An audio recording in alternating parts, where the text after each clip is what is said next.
UK में होने वाले नस्ली मजहबी फसादात, यूके में आया हुआ रिसेशन और यूके में होने वाले स्टैबिंग इंसिडेंट।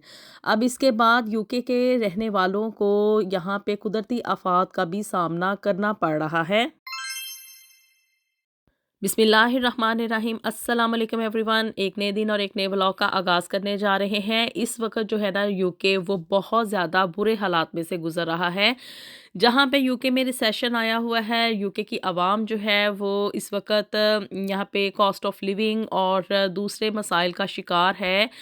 और यहाँ पे पेश आने वाले जो स्टैबिंग इंसिडेंट्स थे, नस्ली मजहबी फसादात थे, उनके साथ यहाँ के लोगों ने पहले डील किया, उसको सब इन सब चीज़ों को उन्होंने फेस किया।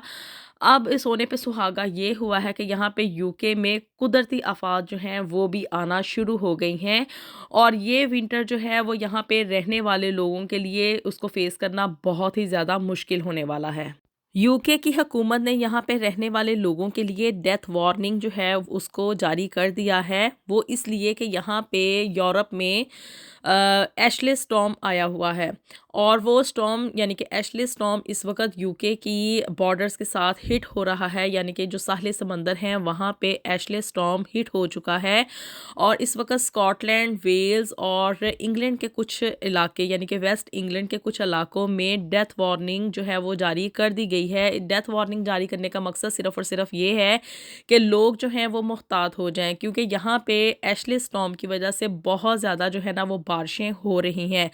अनबिलीवेबल यहाँ पे बारिशों की रफ्तार है, जिसकी वजह से फ्लड आ रहे हैं, और यहाँ पे जो हवाएं हैं ना वो तो पहले ही बहुत ही ज़्यादा हाई स्पीड में चलती हैं, लेकिन इस स्टॉर्म की वजह से यानी कि एशले स्टॉर्म की वजह से उन हवाओं की रफ्तार जो है वो इस हद तक शिद्दत इख्तियार कर चुकी है कि इन इलाकों में यानी कि स्कॉटलैंड, वेल्स और वेस्ट इंग्लैंड के कुछ इलाकों में इस वक्त वो हवाएं इस कदर शदीद रफ्तार के साथ चल रही हैं कि वो दरख्तों को उनकी जड़ों समेत उखेड़ रही हैं। और यहाँ पे यूके में हर तरफ हरियाली ही हरियाली है, दरख्त यहाँ पे बहुत ज़्यादा अमाउंट में लगाए जाते हैं, और इस वजह से इन इलाकों के रहने वाले लोगों के लिए हुकूमत ने डेथ वार्निंग जारी कर दी है कि आप लोग जब बाहर निकलें, कोई ट्रैवलिंग करें, कोई इधर उधर आए जाएं, या इवन आप लोग अगर पब्लिक ट्रांसपोर्ट ही यूज़ कर रहे हैं तो उसके लिए बहुत ज़्यादा आप मुहतात होकर जाएं, क्योंकि मोटरवे जो हैं उनको इन इलाकों में तकरीबन आलमोस्ट बंद कर दिया गया है, क्योंकि हवाएं जो हैं वो बहुत ही ज़्यादा तेज़ रफ्तारी और शिद्दत के साथ जो हैं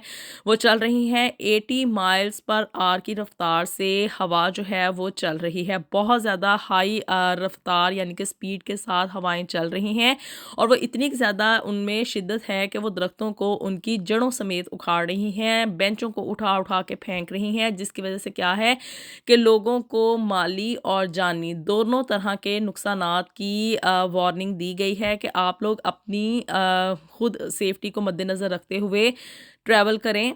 अब कुदरती आफात के ऊपर तो किसी का कोई ज़ोर नहीं चलता है, लेकिन ये है कि भी इंसान को मुहतात होना पड़ेगा, अपनी सेफ्टी जो है उनको लोगों को मद्देनज़र रखना पड़ेगा। और हुकूमत ने यहाँ तक वार्निंग दे दी है कि आप लोग जो है ना, इन इलाकों के रहने वाले लोग जो कि साहिल समंदर पे मुकीम हैं वो उन इलाकों से मूव ऑन हो जाएं, दूसरे इलाकों की तरफ नकल मकानी कर जाएं, ताकि उनको कम से कम जो है वो जानी नुकसान उसको उठाना पड़े।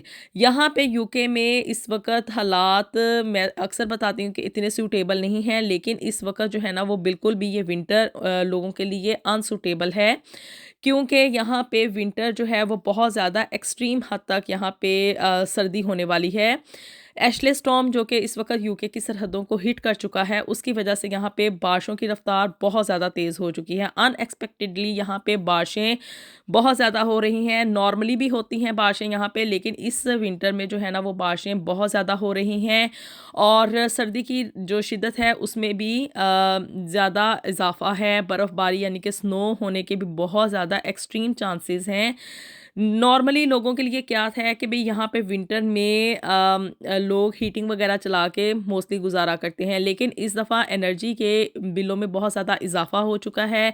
यूके की गवर्नमेंट ने जो कि लोगों को अलाउंसेस दे रही थी उनके एनर्जी क्राइसिस से निपटने के लिए, यानी कि जो पेंशनर्स थे और जो ओल्ड लोग थे ना, उनको हुकूमत एनर्जी के बिलों में एड देती थी, उनके एनर्जी के बिल्स जो थे ना उनको पे किया जाता था। लेकिन इस दफ़ा विंटर भी इतना ज़्यादा एक्सट्रीम है और दूसरा ये है कि यहाँ पे जो एनर्जी क्राइसिस है उसमें जो बिलों की तरफ से, हुकूमत की तरफ से बिल दिए जाने थे, उनमें भी कटौती कर दी गई है। इस वजह से यहाँ पे रहने वाले लोग जो है ना वो बहुत ज़्यादा एक्सट्रीम हद तक इस वेदर के साथ निपटने के लिए उनके लिए बहुत ज़्यादा मुश्किल होता जा रहा है। यानी कि आप कह लें कि इस वक्त यूके जो है वो रिसेशन के साथ साथ कुदरती आफात की जद में भी आ चुका है। लोग जो कि यहाँ पे सर्वाइवल की जंग बड़ी ही मुश्किल के साथ लड़ रहे थे, अपने अखराजात बड़ी ही मुश्किल के साथ पूरे करने की कोशिश कर रहे थे, क्योंकि यहाँ पे कॉस्ट ऑफ लिविंग इंक्रीज़ हो चुका है। यहाँ पे हर चीज़ के रेट्स जो हैं वो बढ़ चुके हैं। उसके साथ लोग जहाँ पे निपट रहे थे और इसके साथ साथ यहाँ पे होने वाले डिफरेंट किस्म के इंसिडेंट थे, उनको लोगों ने फेस किया। अब उनको जो है ना इन कुदरती आफात का भी सामना करना पड़ेगा। डेथ वार्निंग जारी करना हुकूमत के लिए कोई ईजी काम नहीं था। यानी कि हुकूमत की तरफ से इस डेथ वार्निंग के आने का मकसद ये है कि भी हम लोग इन चीज़ों के आगे बेबस हैं। यानी कि हम इन कुदरती आफात की वजह से जो भी नुकसान होगा या जो भी क्राइसिस वगैरह आएगा या जो भी लोगों को प्रॉब्लम्स फेस करनी पड़ेंगी, हम उसमें मुमकिन हद तक कोशिश करेंगे कि भी हम उसको रिडक्शन दे सकें, लोगों को हेल्प आउट कर सकें। लेकिन उन्होंने डेथ वार्निंग इसलिए जारी की है कि अगर कोई बंदा ट्रैवल करता है, उसको कोई ट्रैवलिंग के दौरान कोई इंसिडेंट हो जाता है या कोई भी नुकसान उठाना पड़ता है, तो वो उसका ज़िम्मेदार खुद होगा। इन शॉर्ट कहने का मकसद ये है कि हुकूमत इन सब के सब हालात वाक़यात के आगे बेबस है, उसने सरेंडर कर दिया हुआ है। महंगाई तो जो इंक्रीज़ हो रही थी सो हो ही रही थी, उसमें भी अब लोगों की जो इन्होंने हेल्प थी उसको कम कर दिया है। बहुत ज़्यादा जो है वो कटौतियाँ कर दी गई हैं। उसके साथ साथ अब सोने पे सुहागा ये है कि भी लोगों को यहाँ पे कुदरती आफात जो हैं और एक्सट्रीम किस्म का विंटर उसको फेस करना पड़ेगा।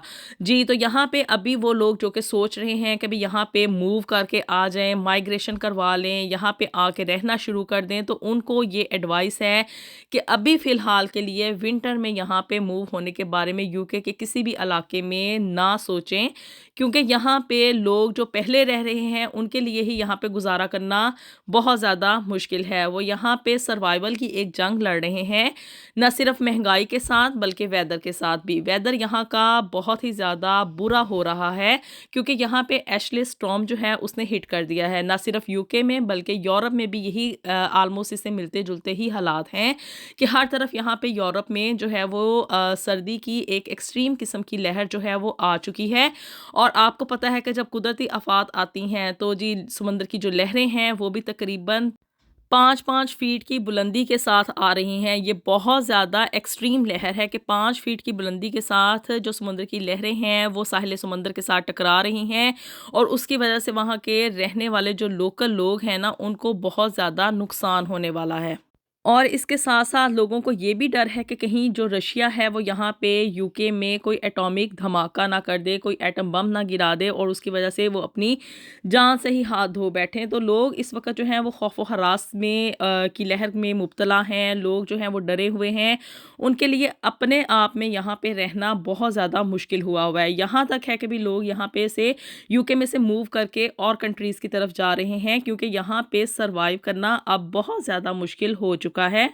ना सिर्फ यहाँ पे कॉस्ट ऑफ लिविंग जो है उसके साथ लोगों को जंग लड़नी पड़ रही है, यानी कि महंगाई का जो सामना है वो तो है ही है। इसके साथ साथ कुदरती आफात और ऊपर से जो एटॉमिक बॉम्ब आने की एक धमकी है उसने लोगों में भरपूर तरीके से खौफ व हरास जो है वो फैला दिया हुआ है, जिसकी वजह से लोग क्या हैं कि वो सोचने पे मजबूर हो चुके हैं कि आया कि हम अब यूके में यहाँ पर रहें या कि यहाँ से मूव करके हम दूसरे कंट्रीज़ की तरफ चले जाएं, क्योंकि यहाँ पे रहना अब उतना ज़्यादा सेफ नहीं रहा है। यूके अब रहने के लिए एक सूटेबल कंट्री उतना नहीं रहा जैसे कि ये कभी हुआ करता था। लोग यहाँ पे पीस ऑफ माइंड के साथ इसलिए रहते थे कि भी यहाँ पे कोई भी किसी किस्म का कोई खदशा नहीं होता था। लोगों के लिए यहाँ पे रहना, गुजारा करना और फिर उसके बाद सेविंग्स करना, यानी कि लोगों की इनकम जो थी वो अच्छी खासी हैंडसम अमाउंट में थी, जिसकी वजह से लोग जो थे वो प्रेफर करते थे कि वो इस कंट्री में रहें। लेकिन अब रहना तो चलें, एक आप कह लें कि भी किसी ना किसी हद तक लोग महंगाई के साथ डील कर रहे हैं, अपने अखराजात उन्होंने कम कर दिए हैं, कुछ खाने पीने के खर्चे कम कर दिए होंगे। लेकिन जो एक ये खौफ है ना कि भी यहाँ पे इस वक़्त किसी भी वक़्त जो है वो कुदरती आफ़ात की ज़द में यूके कंप्लीटली तौर पे आ जाएगा। लोगों के घर बह जाएँगे, लोगों का जानी नुकसान हो जाएगा और दूसरा जानी नुकसान होने का ख़दशा ऑफ़ कोर्स उनको ये रशिया की तरफ से जो धमकियाँ आ रही हैं यूके को, उसकी वजह से लोग बहुत ज़्यादा खौफ़ व हरास में मुब्तला हैं। जिसकी वजह से क्या है कि लोग सोच रहे हैं कि हम इस कंट्री को छोड़ के किसी और तरफ चले जाएँ। तो जी होपफुली आपके लिए वो लोग जो कि यहाँ पे मूव करना चाहते हैं उनके लिए ये वीडियो काफ़ी इन्फॉर्मेटिव रहेगी। अभी आप लोग यहाँ पे आने के बारे में पाकिस्तान से ना सोचें क्योंकि आप लोगों ने अपनी एक बड़ी इन्वेस्टमेंट करके आनी है। अगर वो इन्वेस्टमेंट ही पूरी ना हुई तो आप लोग प्लस में कैसे जाएँगे? तो जी वीडियो पसंद आई हो तो इसको लाज़मी लाइक कर दें, शेयर कर दें और जी अपनी राय से भी आप लोगों ने ज़रूर आगाह करना है कि क्या वाक़ई में यूके जो है वो तबाही के दहाने पे पहुंच चुका है या कि अभी भी चांसेस हैं कि लोग यहाँ पे आके रहें और यहाँ पे सरवाइव कर सकें और कुछ इनकम वगैरह जो है उसको कमा सकें। मिलेंगे आपसे नेक्स्ट वीडियो में with something new and something very interesting. Until then अल्लाह हाफ़िज़।